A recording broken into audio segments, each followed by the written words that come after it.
Good evening, everyone. I call to order the regular meeting of the River Falls Board of Education. This meeting has been properly notified. Do we have any visitors or delegations who would like to address the board this evening?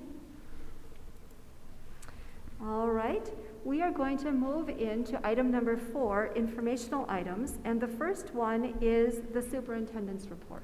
Just a couple of good news items. This last Saturday, we had probably half of our staff received their first vaccine, and tomorrow we will have the other half of our staff who want the vaccine to partake in that, and a month or so later we'll get on with part 2. So that's all real good news. Obviously, we appreciate AZ Snyder and Pierce County support and all of their staff at Public Health and helping to pull that together for our staff.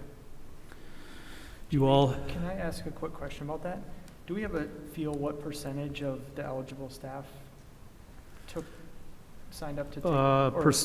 Percent-wise, I would say, David, you can correct me if I'm wrong, 75, 80%?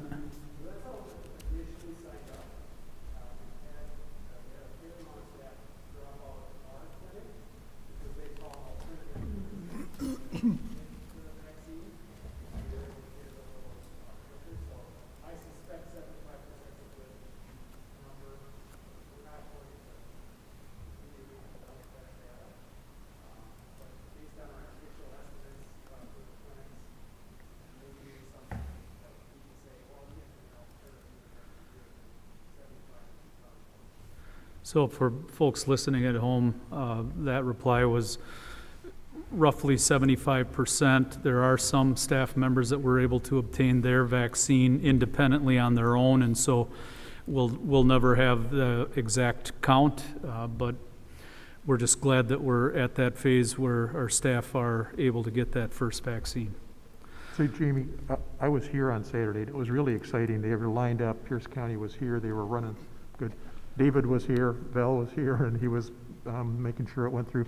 There were lots of staff I thought were feeling pretty good about the thing. So it was just so gratifying to see our staff lining up and getting those vaccines and how smoothly it went and all of that. So I just appreciate the district making that available to our teachers, and the fact that we'll have another one coming up on Tuesday. Yeah, tomorrow.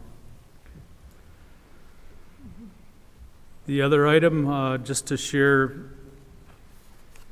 all residents received our newsletter that was sent home. Probably arrived in the mail either Friday or Saturday, I'm guessing. We'd like to send that newsletter out, a similar newsletter out annually, roughly the same time of year. We considered it an opportunity for us to tell some of our stories to our taxpayers, to inform them of some of the good work that's going on in the district, provide them with information. We know also that with a community survey that was completed a year ago, non-parents asked us, we had a question, how do you like to receive information from the school district? And the non-parent category rated newsletter information higher than your typical email and Facebook, social media, and so on. And so we know that it reaches a little different audience, and so we're excited to continue with that annual tradition of sending home that newsletter. Athletic director position, third thing on our fun list here. We are certainly very grateful to Raleigh Hall for his many years of service in our AD position. That's an athletic as well as activities director position that includes not just sports and athletics, but other co-curricular programs. It's a big job. And so through a rigorous hiring process, we had roughly 50 applicants. It got narrowed down. What'd you interview, Kit? 7? Narrowed it down to 7 people to be interviewed, and we're very blessed and appreciative and thankful for the fact that one of our own, David Crail, has accepted our offer, and he will begin to transition into that position at the end of this school year through the summer, and so welcome aboard, David.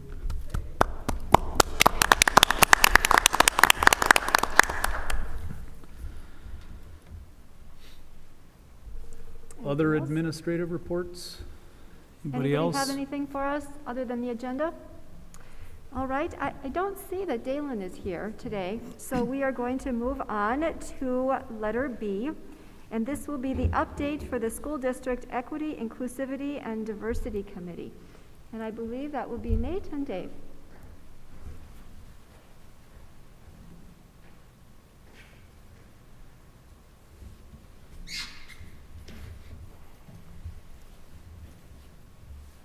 So a couple things tonight. One thing I want to go over is, so last time, March, what month is it, March?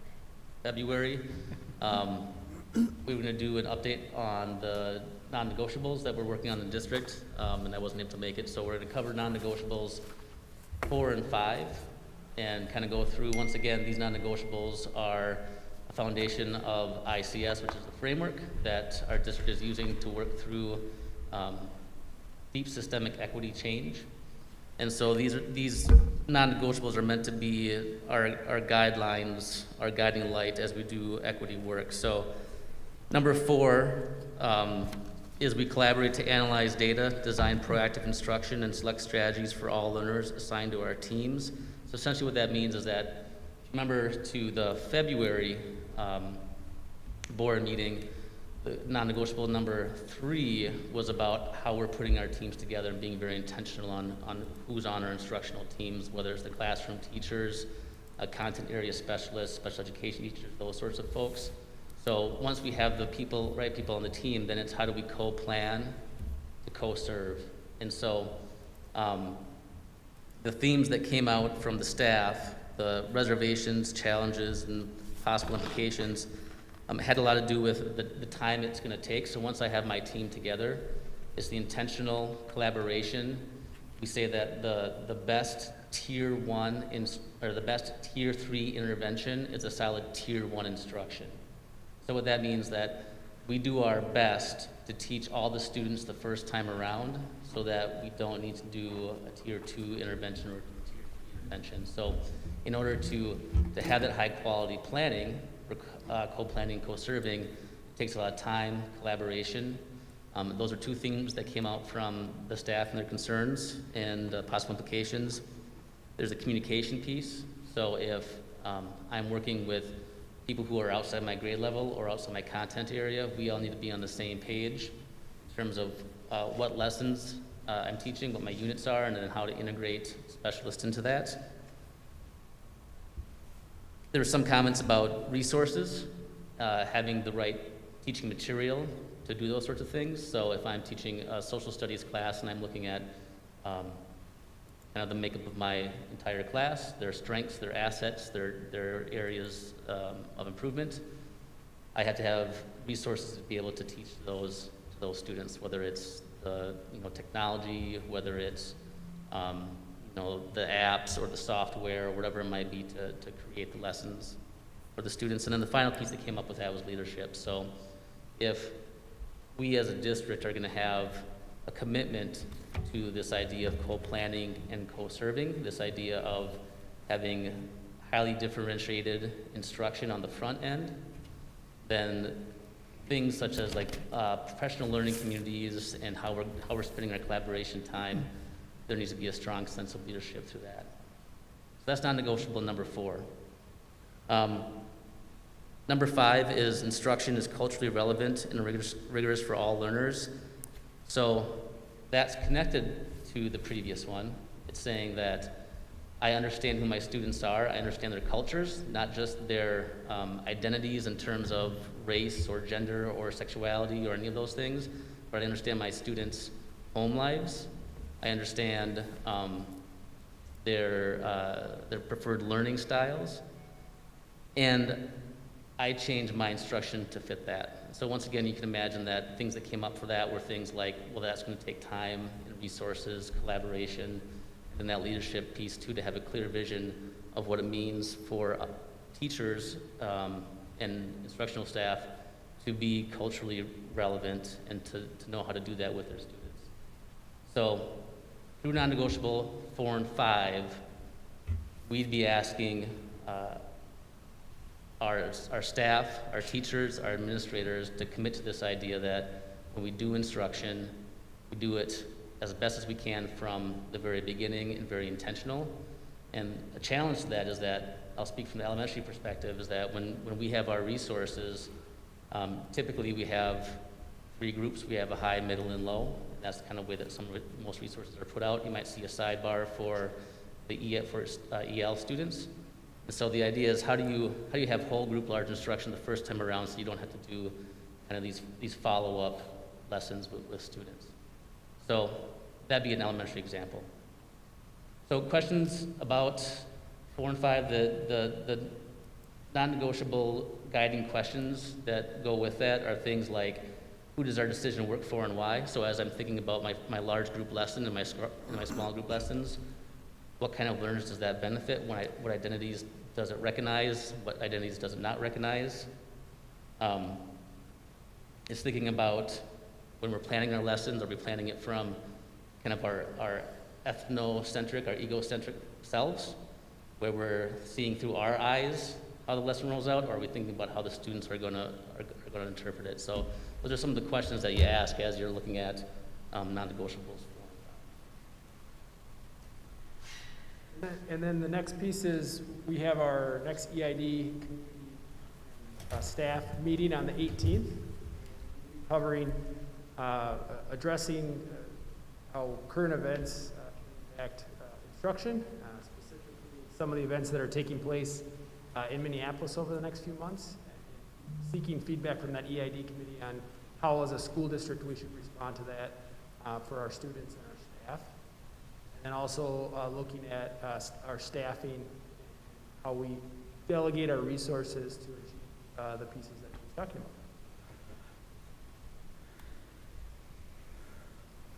Good. Are there any questions or comments?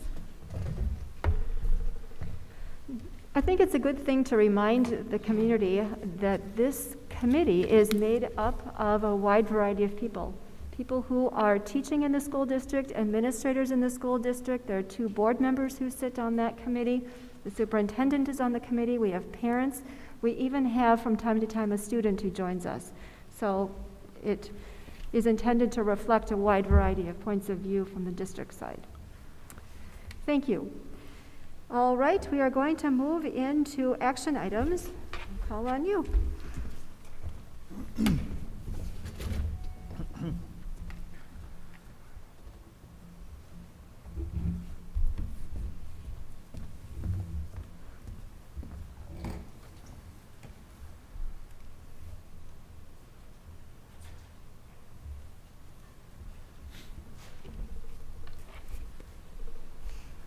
Our COVID update for the school board, and Stacy and I have talked about this specific agenda item that we have had listed for several months, and we're probably going to find ourselves not listing a formal update to the same extent that you're going to receive here tonight. We're going to discontinue that practice.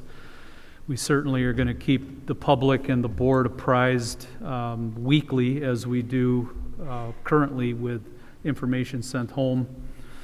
And as needed, we'll obviously continue to talk about important COVID matters here at the school board level. We're just going to tweak the agenda in a little different way moving forward. So this is the St. Croix County's website. You can see statistical data here. I'll go through these. Pierce County's website.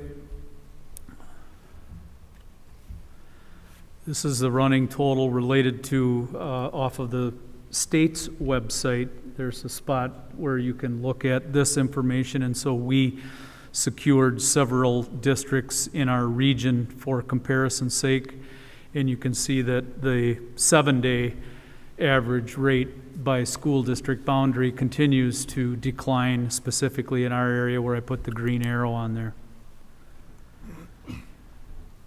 Pierce County School District data, again, some good news there. This is one way of summarizing our local data. Some good news there. You see some zeros up there by staff absences. And you can see that the bottom yellow, the last yellow line there, fewer than 5 students are currently in that infectious period. We've come a long way, and we hope to continue with that. We're not trying to get ahead of ourselves here. We know that we have to remain true to our mitigation efforts, but at the same time, we are trying to bring students back to school more regularly. I'll talk about that in a minute here. So another way of looking at the data, 7 different kind of data points.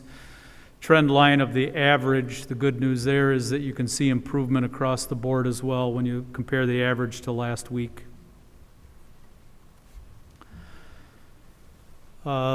The most promising weekly district COVID update was last week when we had 1 case in the district. And so compared to where we've come from and what we've endured over the past several months, particularly that spike between the months of November and December, we're in a very solid place now, and we hope that we can stay here.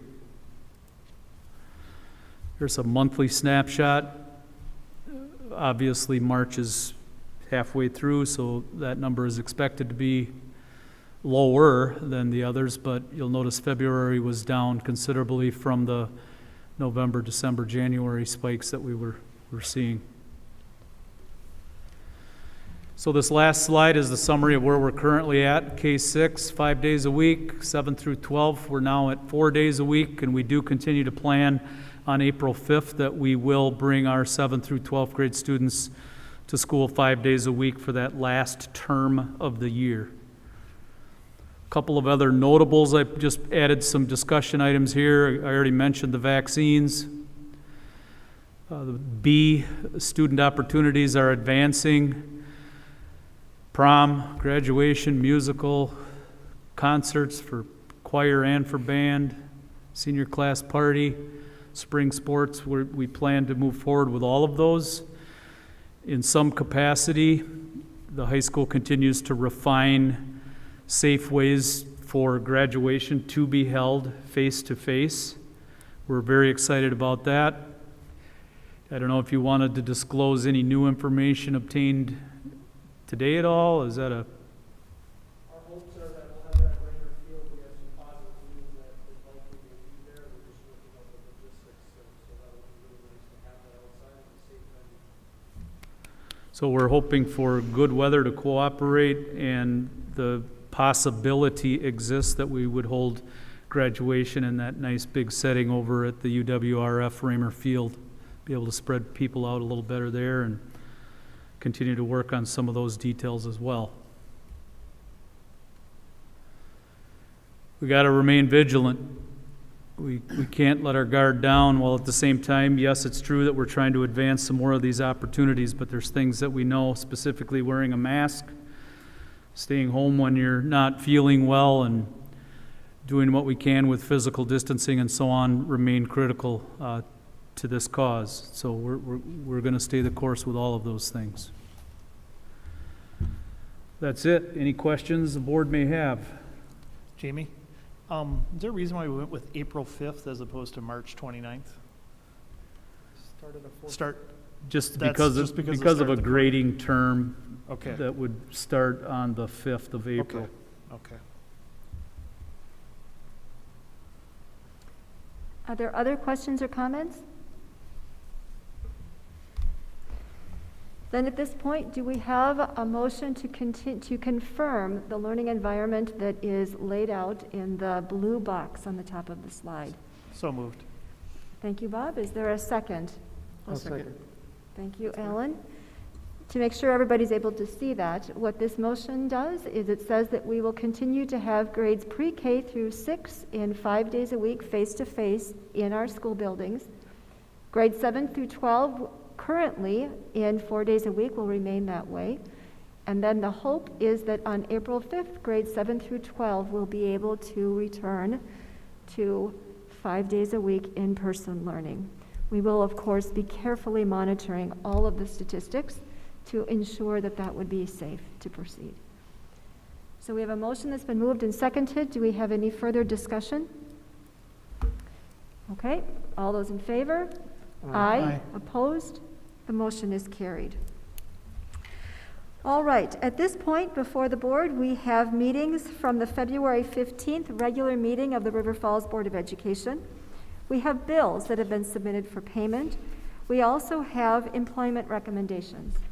So at this point, do we have a motion to approve minutes, bills, and employment as presented? So moved. Thank you, Todd. Is there a second? One second. Thank you, Cindy. Any discussion? All those in favor? Aye. Opposed? The motion is carried.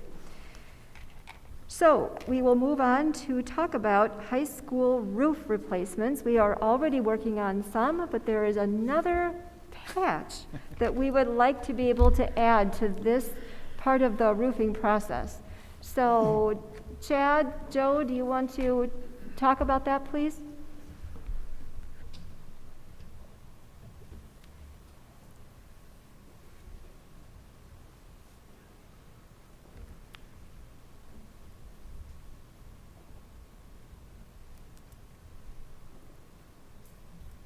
Hi, good evening. Joe and I are going to just take a very brief minute here to just give an update from an action that's happened since the Finance and Facilities Committee last month. At that point, we had shared with the board a color-coded document that outlined most areas of the high school roof with various colors. At that time, we had shared with the board that we were looking to proceed with bidding out what the roof sections HS1 and HS2, which are denoted in yellow, we sought to put those out to bid. Those did go out to bid, and we got the results back last Monday. And the results came back financially much more favorable than we ever could have expected. The roof market is moving in a little bit different of a trend than most of the other construction and building kind of in markets where there's been a lot of inflation in the last few months. And so that's good news for us. So at that point, we had estimated that we would be able to complete HS1, which is most of the yellow section, for approximately $450,000. In reality, we were able to actually get HS1 and HS2 completed for that dollar amount. So we are here looking to get your approval on this. And if we do obtain this approval tonight, this is a project that we very much think is in line to get done here for summer, by the end of summer. These new roofs last, what, 30 years? 30 years. And so a generation should pass before these need to have appreciable attention. So in essence, we're getting 2 for 1 here, Chad. This, I don't know if it's quite that good. Maybe 1 for 9. yeah. Yeah. But we are getting the other part of this done. We're getting more roof done than we originally thought for the same amount of money. So this money is being stretched even further, which just takes pressure off from our ongoing facilities funds when we need them for other things, because roofs is something that people don't always see, but they're such an important part of what we need to do for our building maintenance. The more we can get done now on this 30-year cycle, the better. So I appreciate your work on that. That's really good. You're welcome. Thank you. There's really kind of a few ways that we do win. One, this roof was originally to take place over the next 6 or 7 years. So because we're doing more roof at one time, we're able to get a better price. 2, we literally are just getting lucky with some market timing. And 3, we will not be replacing as much insulation, which does get damaged the longer that a roof system remains compromised. So while we definitely could have made it a few more years with it, if we absolutely had to, we would have had significantly more insulation damage. So it also saves us money in that way too.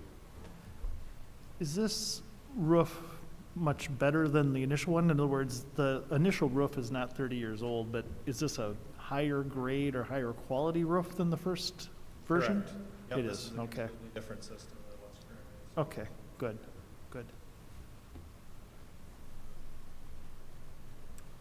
At this point, do we have a motion to approve the River Falls High School roof replacement for sections HS1 and HS2, or the C wing, with McPhillips Brothers in the amount of $450,000? So moved. Thank you, Cindy. Is there a second? Thank you, Amy. Further discussion, questions or comments? All those in favor? Aye. Opposed? The motion is carried.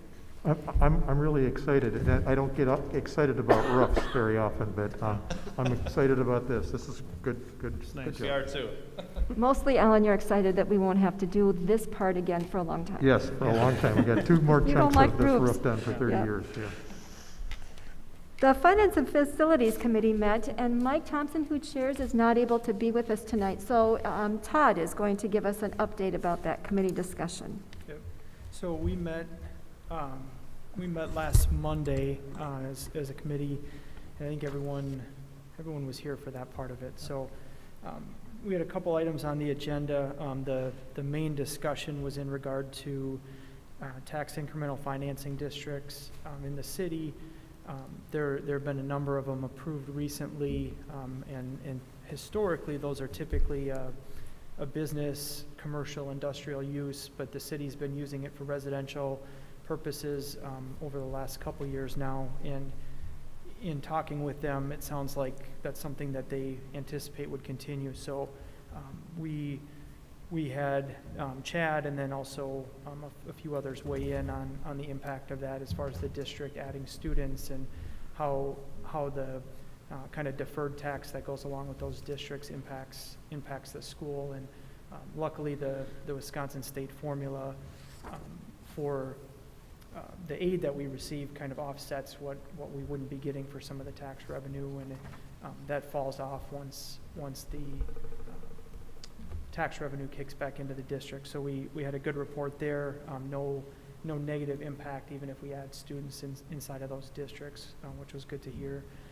And then we had kind of a brief budget update from Chad as well in regard to, I think, what's called CARES 3 now, some additional funding that will be made available over a couple-year period for the district to use for certain things related to the pandemic and expenses. So there's a little bit to be sorted out before we know that amount, but just an update. And I think overall, I would say it was a pretty decent update as far as we're concerned. Thank you very much. Todd, I was going to say, I really appreciated the fact that you had Chad give us an update on, kind of walk us through TID and TIF and those kinds of things, because I think it's really helpful for us as a board. It's an example, though, as I've been thinking about this since the meeting, of how it's so important for us to be able to work comfortably with the city. And the city's been real cooperative in working with us, and it's part of the reason, one of the many reasons why we have an annual meeting, joint meeting with the city, although the COVID has not made that possible right now, but it just allows us to sort of speak each other's languages and understand how 2 units of government really do have to interact and cooperate, and more importantly, understand each other, because what they're doing with housing definitely impacts our schools, so, and where they're going with it. Yep. Good, thank you. We'll move on to personnel for an update, and that will be Amy. So the Personnel Committee met on March 8th, and we're going to have 3 action items tonight. But Dave is going to just give us a little bit of an update. The 3 things are the health and dental insurance renewals, the preliminary staffing recommendations, which I believe some are already posted, and the 2021, 2022, and the 2022, 2023 school calendars. So I think most of the board was there last Monday. Just want to take a minute to summarize the renewal for our insurances. We're in the 2nd year of a 2-year agreement with Health Partners. So we had a not to exceed for this year of 8% for health insurance, and that's where the renewal is at.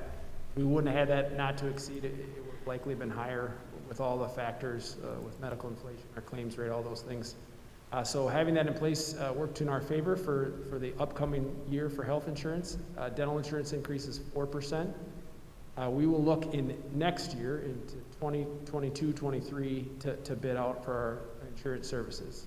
That keeps health partners and our other potential carriers giving us their best possible rate. So that's the first item.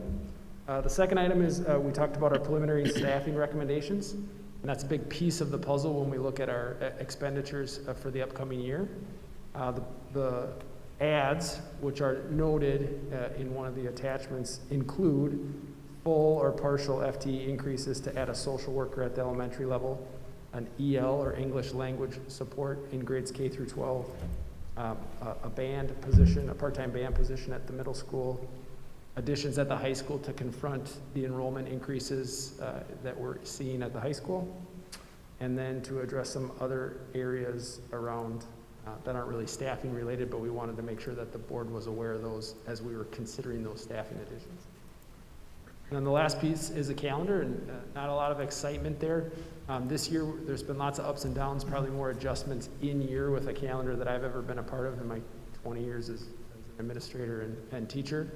And so based on feedback from our administrative team and our calendar committee, the recommendation for the 21-22 and 22-23 school calendars is to follow a similar calendar than what we had approved pre-COVID in February of 2020. So you're not going to see any substantial changes.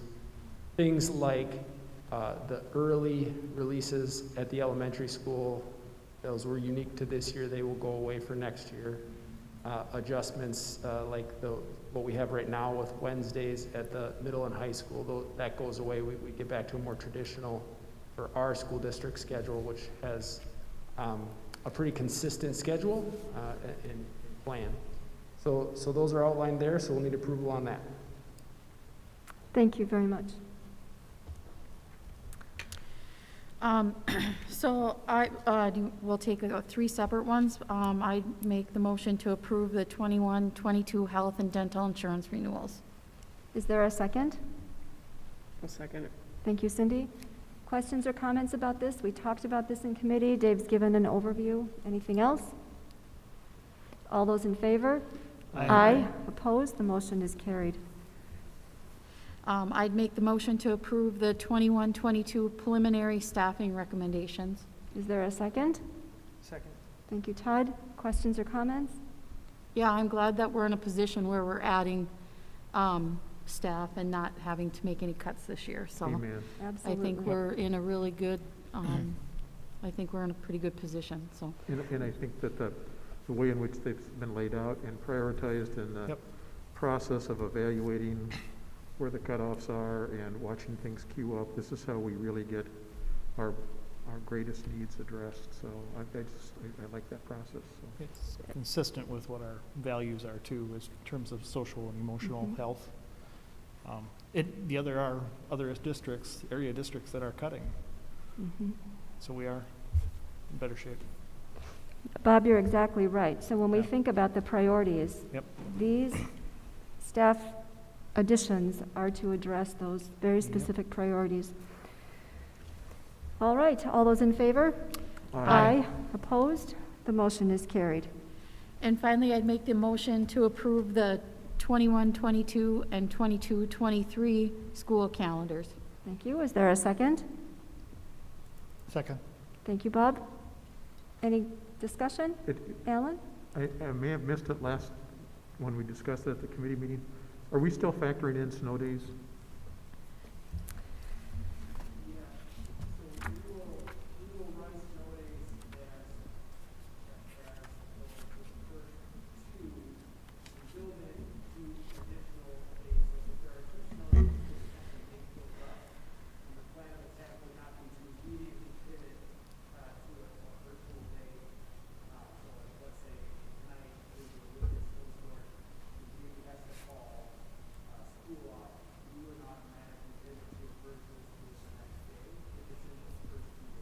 Okay, just.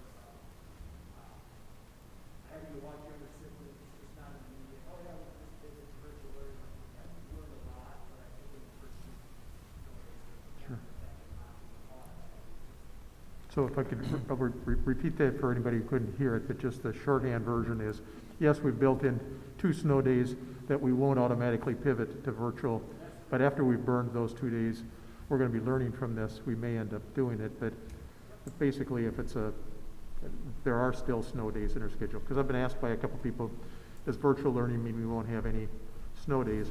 We're not quite there yet as a district. We're looking at it, but right now we know that there's at least 2 built into the calendar. Okay. So kids can go outside and play in the snow. That's important. Anything else? All those in favor? Aye. Aye. Opposed? The motion is carried. All right, we'll move on to letter F. One of the board's annual responsibilities is to conduct a self-evaluation. We do this in the spirit of continuous improvement, which is what we expect of all of our teachers and administrators and what we look for in our students. We use these tools to be able to help us identify the things that we need to get better at, as well as identify the things that we should keep doing and recognize those things as well. So we have 2 documents. One of them is a compilation of the board's responses, and the second document is a compilation of the ways in which the administrators rate the board. So Jamie and I have gone through this, and I have just a few overall comments to make, and then I would like to open it up for discussion. First of all, it came through really well, I think, on both of the surveys, that the board conducts itself very well, that we work well together, that there's respect among board members for each other, as well as for the administrative team and for teachers. That's important. That we seem to be able to reflect the community's values well. That's also something that's really critical to our work. I notice a few things in here that I think that we will make sure to help board members understand. For example, there's a question about shared services. And when we get to that point, we always want to make sure that people understand we do that. That's what we do when we take care of our annual CISA contract every year. So there are a few things like that that I'm going to keep track of when we do it to make sure that all board members understand those issues. There are some other things that I think that we need to write down and make a plan to address. The first thing is that we probably need to do some more work with gathering data regarding academic achievement for all of our students, but particularly for subgroups, so that we're able to see the comparisons. That fits very well with our emphasis in EID, so that will be a logical place for us to work. We also need to do some additional brush-up work for all of us about the nature of policy governance and exactly what that means. One of the suggestions is that we look at a new book, or a book called Boards That Matter. Jamie and I have discussed this. We're going to get a copy of this. It's a book that looks at coherent governance, which has considerable overlap with the model of policy governance that we use on our board. So we'll use that. Once Jamie and I go through it, if it seems like it would be helpful, we might then use that for our next school board, Everybody Reads book, and have a discussion, just like we used White Fragility earlier. It also is clear that we need to do some additional work on a succession plan to determine exactly what kind of a succession plan would be appropriate for our school district. So I'll stop there. Oh, one other comment I wanted to make. 2 other comments. The first one is I think this was a really unusual year for the school board. And I very much hope that we park this year in a spot where nothing else ever has to join it. But it did shape and make some different priorities for how we spent our time. That's the first comment. The second comment I want to make is when we use this school perception tool, it asks us to rate ourselves from 4, fully achieved, all the way down to not achieved or started and then not sure. I think that is really tricky because there are some of these things that we will never fully achieve. And so when all of us were rating ourselves, there are many places where we're in that 4 to 3. And I suspect it has to do with the fact that we want to be ethical about this and say, we haven't fully achieved it because we can't. So some of these things are simply things that need to be an ongoing, consistent priority. So with that, I'm anxious to hear from the rest of the board about what your observations were, areas that you think that we should identify and address. We can have some good discussion. And administrators, if you have something to add, that's certainly welcome as well.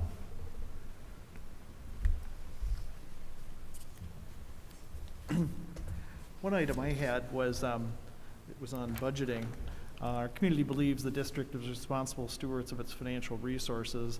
For the most part, we had 5 for fully achieved, 2 for mostly achieved. I might have been the one that made the comment, but the community needs to know what it means to be responsible stewards of the financial resources and how we accomplish that on behalf of the students. I guess I could be wrong. I'm not sure if we had it in here. Did I miss it or whatever? Yeah. So I think we've done a really nice job with that, maintaining reserves. Also think we've done really good with referendum money and actually coming in under budget and spending those on other maintenance items. So I think that's an area for us to work back and forth with the community and let them know where we're at. It's an accountability thing for us. So.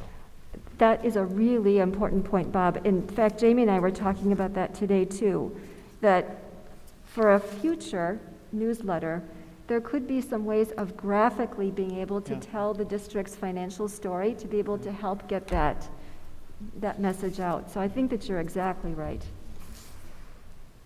I think one other thing about that too that I would say is I think it's hard, even for me now, having been involved for a year and a half without a lot of involvement before that, it's hard for us to really evaluate, or even I think the administrators to really evaluate what the community would say in that regard, just because it's hard to step up a level and kind of look above, and it's something that we're hearing about on a frequent basis, but there are a lot of people in town that don't have school board meetings each month, or committee meetings, or budget updates, and so I can answer that what I think it is, but I don't know that any of us can step back far enough to really give an honest answer as to how the community would feel with it. Even if we're putting that information out there, it's hard to gauge how many people that is really sitting with, or how many people pick that kind of stuff up. I think, I don't know what the number of households that received that packet, but if you sent a quiz a week later, I'm guessing the people would score probably under 50% on the quiz, and maybe the financial information rings a little, or strikes a little bit with people too. But the district has put together I don't know what you'd call that referendum video that was circulated, kind of a thank you. But I've heard that message, I feel like 3 or 4 different times. I just suspect that the people I work with or people I bump into in town, might not be as aware of that kind of thing either. I suspect if that was a hot button of yours, that might have been something you would have noticed in there. So, but yeah, some people it doesn't matter, or they just assume, and that doesn't solve. What I'm saying is I don't know how necessarily to solve that. Even if we put out more information, I think people have to be looking for it and willing to absorb it. And a lot of times, unless people have a vested interest in one topic or kind of latch onto something, unless there's a problem that they're aware of, it's just kind of, okay, yep, I just don't need to be as aware. So I think it's a difficult thing for us to achieve, even if we go out of our way to do even more than is being done. I agree. One way to address that ongoing, Todd, because you guys are raising a good question, is just to make sure we don't make major mistakes. Because you're right, that's when people pay attention, is when there's a major mistake. And one of the ways we can continue to be good stewards is we don't make any mistakes. That sort of seems obvious, but the fact that the way the last 2 referendums actually have come in, at least on budget and and on time, and for a good share of those projects ahead of schedule and under budget. And there weren't any major problems with the construction and no mismanagement on them and all those kinds of things. I think people begin to take that for granted. And so part of the fact that people aren't as aware of this is we haven't had any blow-ups yet, and so they aren't tuned in. So I think from our standpoint, one of the messages is to just make sure that we stay tuned into that, be judicious with this, because people will notice when there's a problem, far more than they'll notice when. You know, we had this really cool thing with the roofs. I'm not sure that's going to be the buzz across town tomorrow, okay? But I can tell you, if the roof collapsed, everybody in town would be talking about it. So, anyway. Other observations? The legislative advocacy, I think from a self-review standpoint, I think we probably could use some improvement there. It looks like we don't feel like we're doing as well as we could. Alan has been very good about sending information out about various legislators and listening sessions and that type of thing. But that struck me as an area that self-review we probably could do better or improve anyway. So I think one there is just to commit to having, we have basically 4 state legislators who cover almost all of our district. And there's a couple that are close. We have 2 state representatives and 2 state senators, and commit to having all 4 of them in our buildings every year. And with board members present. I think that, as much as any legislative stuff could do, is just get them here, seeing what our kids are doing, more importantly, seeing what our teachers are doing with our students every day would be helpful. So, and I think we've still got a chance to do that yet before the end of this school year, and maybe show how we're handling the pandemic and things. But I don't know how, is that a responsibility that we as a board take on? Is that something we charge the administration to work with us? How do we make that happen? I think we need to. We're advocating for state dollars. They need to know what's going on here. And so one of us or the administration of the board needs to invite them and make it happen. I guess I tend to think the admin would make it happen simply because they could coordinate what building they're in, what administrators they talk to, what events they see, participate in, that type of thing. I mean, I think you want them to see high-value things and also see things that we need additional funding for, or things that were successful based on funds that we received, these types of things, success stories as well as needs. So, And those meetings can happen in different ways. For example, sometimes when it's about CTE, in the past, we've had representative come for that. So it would depend. I think another thing about the legislative advocacy is, my guess is that we are not always fully aware of the advocacy that other board members are doing. I don't copy all of you when I send something off. Yeah. Alan's really good about sending things, but, I mean, that's his role as the legislative advocate. But we probably could do some more of that, just sharing with each other when we are doing advocacy on behalf of the school board. What I've also found with our local representatives is if I'm polite with any, especially if we're advocating very hard and we're kind of concerned about what the direction is going, if I'm more polite, they're more likely to call me than if we're demanding. And I think it's important, because often in advocacy we can get kind of passionate and feel strongly, and I've got to cut myself off a couple of times when I've felt real strongly that we feel we're not getting the support we've got. But I've had really good phone conversations with a number of our state legislators in the last 6 months, and I don't know that if that always helps, and I don't think we can get 7 different conversations going 7 different directions with every state legislator, but I do know that they listen when school board members contact them. And we may want to actually have a discussion about a strategy for approaching legislators at a future board meeting. That might be a good topic for us. legislators typically will listen when they see numbers too. Yeah. They Yeah. see, And here's the other challenge, if we invite them to our district, we've got to match up our schedule with their schedule, and that's easier said than done. You know, I mean, we just go, hey, Kit, Representative so-and-so wants to visit the high school tomorrow, drop everything, and let's arrange something for it. That can be really tough, because it may or may not be a good day to see them, and it takes time out of our buildings, et cetera.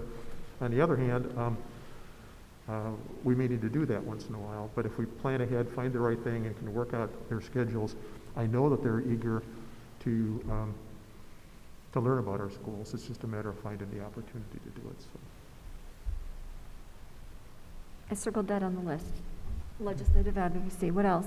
What other things did people notice? Stacy, I had a question about, the issue about succession planning came up in here. And when I remember when I read that question, when we were doing the evaluation, what is it that they mean by succession planning? Well, I don't know for sure. That's why I think that when we do it, we need to be looking at what would be an appropriate succession plan for our school district. My assumption is there's not one right way of doing it, but that we should be looking and researching to figure out what we need. There's no point in doing something that we feel will not benefit us. Yeah. But- I'll play the new guy card, but is there any framework, draft, anything in place, or I don't know? I don't- No. No. Okay. We have very clear flow charts that Yeah. demonstrate who's Hierarchy. responsible to whom, but we Yep. haven't done something like this. Yeah, So, we've got an org chart, obviously. From my side of things, what that means is, you know, we have, at the bank, we've got a strategic plan, and each year, when we update that, there's 6 to 8 key employees that get tagged on there, and you have a list of critical job functions, which of those are backed up, which are potential exposures, and how you fill a 30-day vacancy, and how you would find a permanent replacement or a temporary replacement for long-term. And like the FDIC and auditors will look at those kind of things more as like a continuity type of thing. I thought a little bit about that too, because that stood out to me, just the way that the district, manages hiring, and each district is different, but there's maybe a wider net of people that would apply for a superintendent's job or a director of human resources job, versus the continuity of a smaller business. So I don't necessarily know how to apply all those things the same way, but to me, that's what the root of the question is asking. And again, just taking what I do and trying to apply that forward, I think it would be a pretty difficult ask in terms of, actually laying out a plan, a 2-year transition plan for a superintendent or something like that. I just don't maybe see the district, in my experience, functioning quite that same way. But at least I would be curious to know what other districts do, if this is a common thing for schools to consider, or the other thing that stood out to me is maybe kind of that shorter term, that where are the gaps, and just at least shining a light on some of those so that we know where they exist, and you can kind of have, okay, we might need to cross-train somebody a little bit better in this area because Jamie's the only person who knows how to do this right now, and we would have some exposure there if something happens. So I guess, to me, it was not so much writing a plan like you would for maybe a regular business, but just identifying where some of those weaknesses might be, or gaps. Todd, one of the things that Dave has been doing is updating just all the job descriptions, right? And I think that's like a strong first step, just to be taking a look at that. Sure. So maybe, Jamie and Dave, sometime you can help us think through what we need. We don't want more than we need, but we want to make sure we're being responsible. I think Go ahead, I'm sorry. one of the reasons I raise it is because words have different meanings in different settings. And for some people, succession planning, the code word is grooming. So is that a code word for grooming? So that what we set up here is that, well, when this person leaves, this person steps in. And we guarantee, so that way we aren't, from an equity standpoint, we aren't looking at searches and those kinds of things. We just line it up because when so-and-so leaves, so-and-so steps in, and bing, bing, bing, we just promote people like that. And I don't want to deny opportunities for internal promotion. In fact, I think we've got great people in the district who want to provide for that. But we need to be careful in how we talk about things, in that we are fair and open, and when we want to move ahead. So if it's short term, if so-and-so were to leave or die or get sick or whatever, who steps in and how do we cover each other's jobs, that's one thing. If it's, well, when so-and-so leaves, then this person will automatically step in and get that job. I don't think that's what we're talking about in this. Yeah, I would But agree. when you say succession planning, it may imply that to some people, I guess. Yeah, That's a good yeah, point. that's a good point. I would agree, you know, and to me, at this level, it's more the short term, you know, or what holes do we have? You know, I work in a place where there's not a formal job description, you know, and we do more of that, you know, how do you have that continuity? Is there an internal replacement? And I just don't see the district maybe operating that same way, like you said. Sure.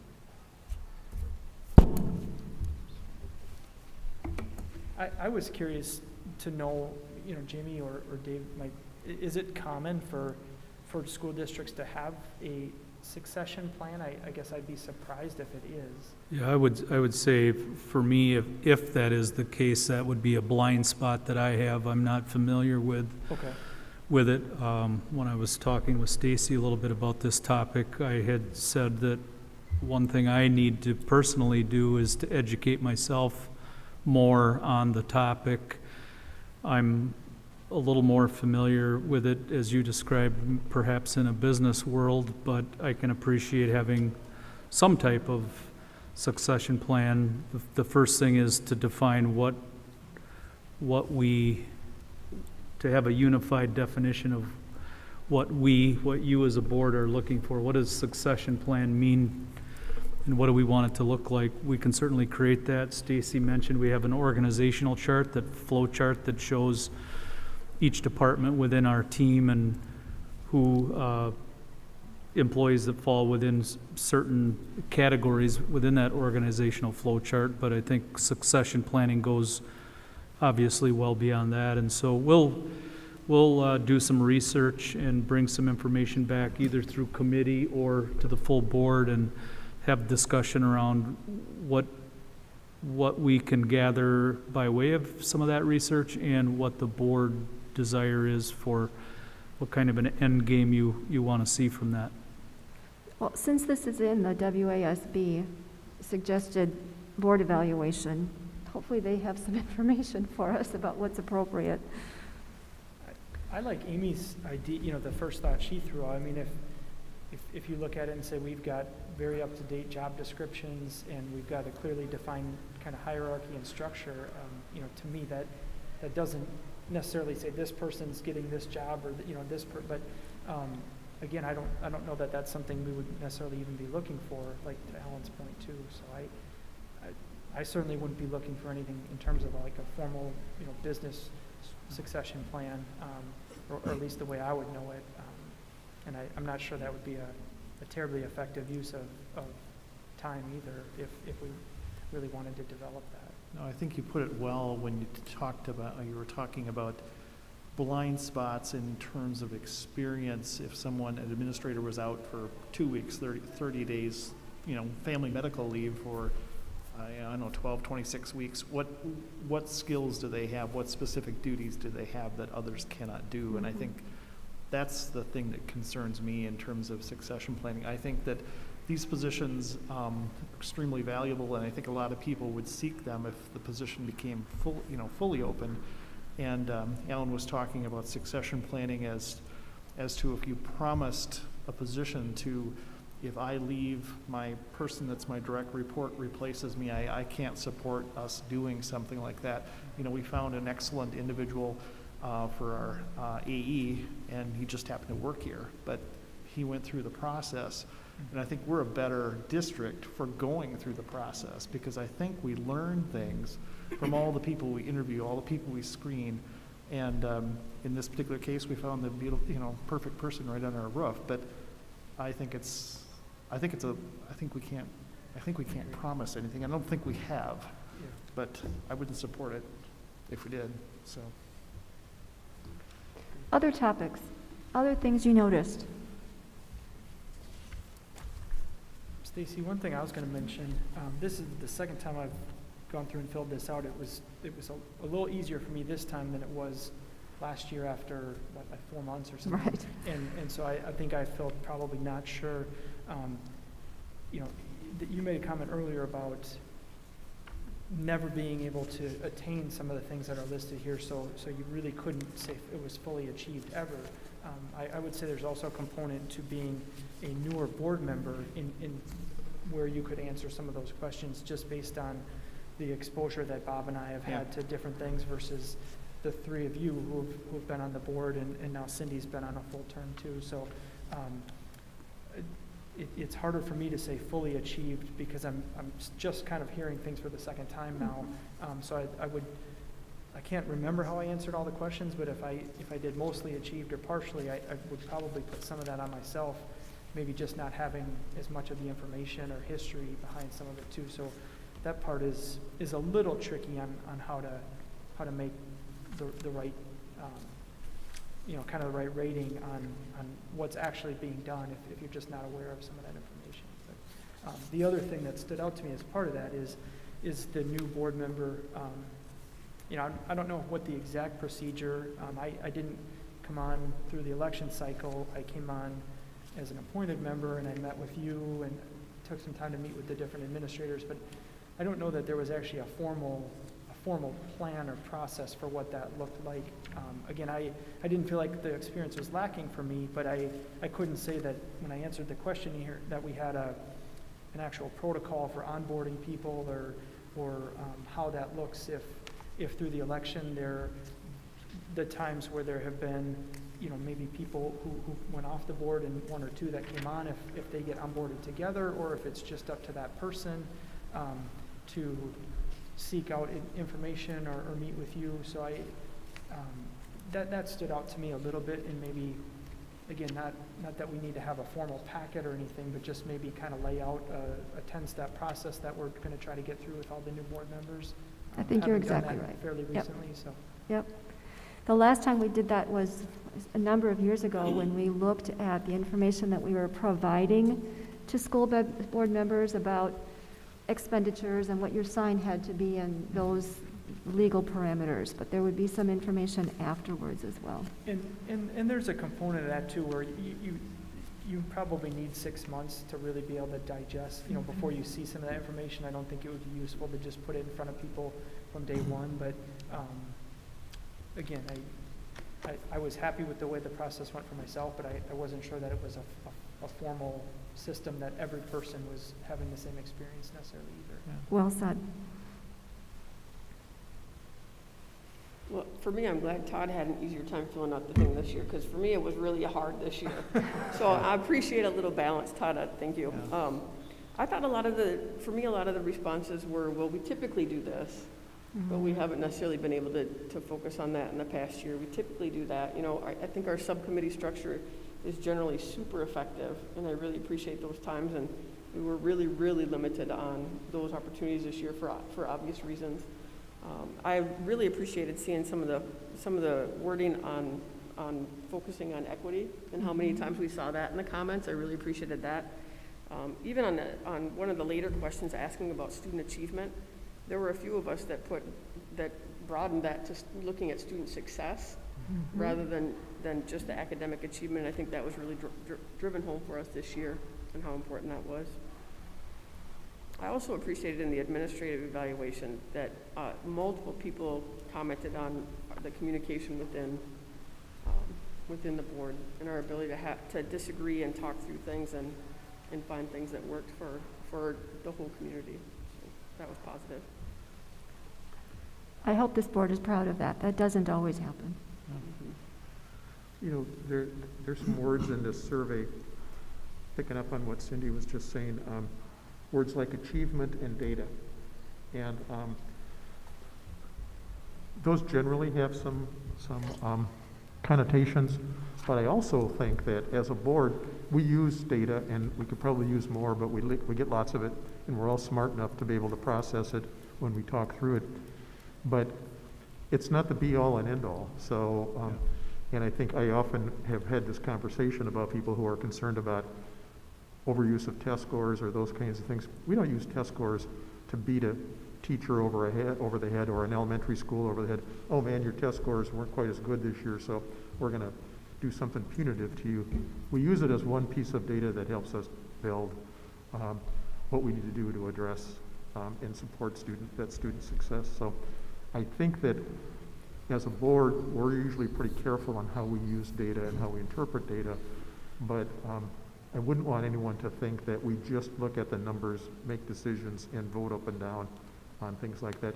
There's really a holistic evaluation of teacher success, student success, building success, as well as our district success out here. And there's a lot of things that go into it besides just the numbers that come into the data, which is part of why at all of our meetings, we're bringing people in to talk to us and present to us, so we understand the context of these things so much better, so that we're not just seeing the data as presented by an administrator, but we've had teachers and counselors and staff members in front of us almost every meeting talking to us about what they're doing, how they're doing it, so that when we see the data points, we have a much better context in which to evaluate it. So, Quantitative and qualitative data are exactly. analyzed, not just the quantitative.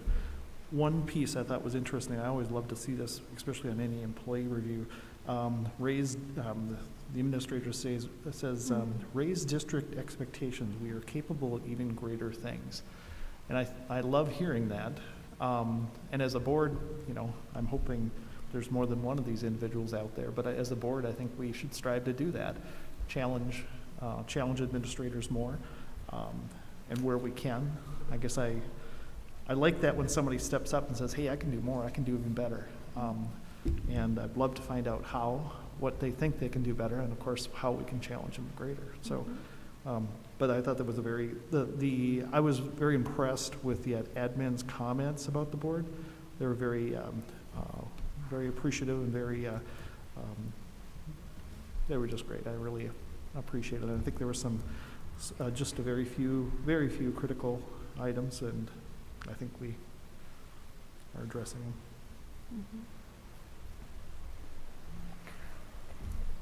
I have one last thing that I'll bring up. Perhaps one of the questions talked about if we were aware of a culturally relevant rubric for evaluating curriculum. I know this is a topic that has come up in our conversations every so often. So when it works for the ed program agenda, perhaps we could have a conversation about that so that the board is really fully aware of what that looks like, what it means, how it functions, because I think that would help us in monitoring some of those issues. Anything else? Todd? I just was going to say too, a couple people mentioned it, but I did appreciate having the feedback from the administrators. I guess if we had that last year, I don't know that I recall seeing it, but the feedback I thought was, you know, kind of useful and telling, and some good suggestions. I was glad to hear about the fact that you're going to explore that book that was mentioned a little bit more too. I think it's been a difficult year to try to stay out of some of the nitty-gritty details of things, you know, just given all that was going on with COVID, but I'm interested in learning more about that too and hearing more about it. So I appreciated the feedback that we did get, and you know, a lot of times for me that kind of thing is more telling than what we can respond, you know, as our own responses and how those look. So I appreciate having that. I think there's another comment in here from an administrator about that it's going to be important to focus on our mission, vision, and priority areas as we transition into the next school year. I think that was exactly right. I'm anxious to be able for us to do that together. Other things. I think we can consider this to be a beginning of a conversation. If there are other things that come up, we can refer to this. I have my list here. I'll check things off as we address them. All right. At this point, do we have any proposed or suggested items for future meeting agendas? Stacy, Yep. Jennifer and I had a meeting last week to talk about the April Ed Programs meeting, and there are several things that we'll eventually bring into the board. We'll have on the agenda for the next one. One of them is summer school and enrollment in summer school, how we're going to staff summer school, and help. A good share of this will be helping a lot of students address some learning gaps maybe that they've had this year. And in the process of having that conversation, it occurred to me that as a district, we're going to put some resources into this and help and support students who have these learning gaps. But we've also got other gaps here, and we've got what I would call extracurricular gaps. And if we can do over the summer, we can jumpstart some of these students, help them make up some differences academically. Can we do the same with some of our activities? And I'd like at our next meeting in April to talk a little bit about, as a board, how can we support jumpstarting activities, not just athletics. I realize there are conference rules and all those kinds of things, but there are probably ways we could do this. And I'd like to, while we're in transition here, get our current activities director and new activities director thinking about what can we do this summer that enhances student activities that will do not just sports, but music, choir, theater, forensics, mock trial, FFA, all kinds of things. Are there ways in which we could engage our faculty, maybe even with stipends if we had to do boot camps, day camps, other kinds of activities maybe in July and August that gives everybody a jump start in the fall on things other than academic learning, because we know one of the biggest deficits coming out of this year isn't just some of the learning gaps, it's going to be some of the activity gaps. And I think we're going to have an awful lot of students really excited and eager to get engaged. What could we be doing this summer to give us a jump start into the fall so that next fall goes even better? I don't know what that looks like. If it takes some money, maybe we've got to think about some priorities here this summer, but I think there's a lot of things we could be thinking about creatively, and our teachers and coaches and advisors, group advisors out there, probably could be real creative about if they thought they had the support this summer, what could we be doing? Good So let's idea. put that on the next month's agenda, and we talk about that a little bit.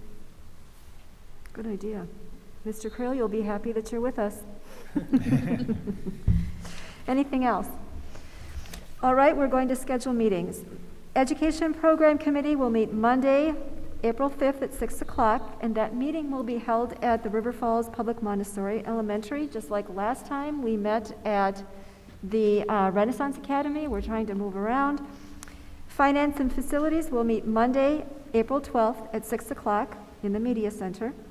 Personnel will meet Monday, April 12th at 6:30 or immediately following F&F, Finance and Facilities, in the Media Center. There's a change, so get your pens out. The next regular board meeting will be, as scheduled, April 19th at 6 o'clock here in the auditorium. The board reorganizational meeting will be the following Monday, April 26th at 6 o'clock. We will decide where that's going to be. That will likely not be in the auditorium, perhaps in the Media Center. Any questions? The meeting is adjourned. Thank you, everybody. Thanks, Stacy. Thank you, Stacy.